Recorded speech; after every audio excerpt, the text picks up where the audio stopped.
আছেন? আলহামদুলিল্লাহ।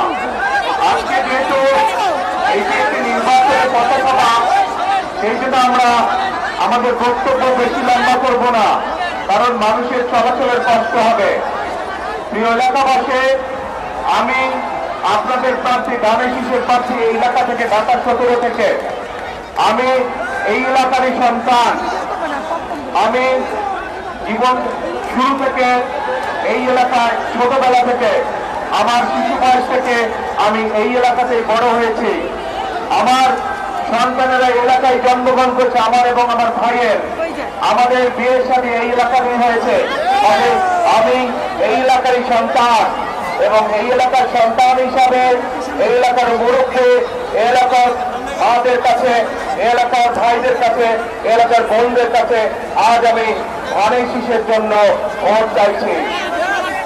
আজ আমি ধানের শীষকে জয়যুক্ত করার জন্য আমার এলাকাবাসী ভাই বোনদেরকে, মুরব্বীদেরকে আমি বিনীত অনুরোধ জানাচ্ছি, যাতে আগামী 12 তারিখের নির্বাচনে আপনারা এলাকায়, এই এলাকায় ঢাকা 17-তে ধানের শীষকে ইনশাআল্লাহ নির্বাচিত করেন।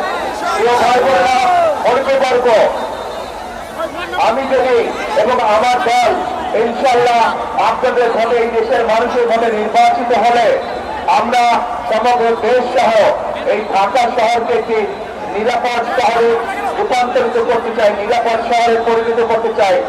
এই শহরে মা বোনেরা নিরাপদে, নিশ্চিন্তে যে কোনো সময়, দিনে যে কোনো সময় হাঁটতে পারবেন। এই শহরের মানুষ নিরাপদে বসবাস করতে পারবে, ব্যবসা বাণিজ্য, চাকরি বাকরি করতে পারবে। প্রিয় ভাই বোনেরা, আমরা একটি সুন্দর শহর গড়ে তুলতে চাই, এই শহরের মানুষ খুব করে শ্বাস নিতে পারবে। প্রিয় ভাই বোনেরা, এখানে একটু আগে সালাম শেখ বলেছেন এই এলাকায় খোলার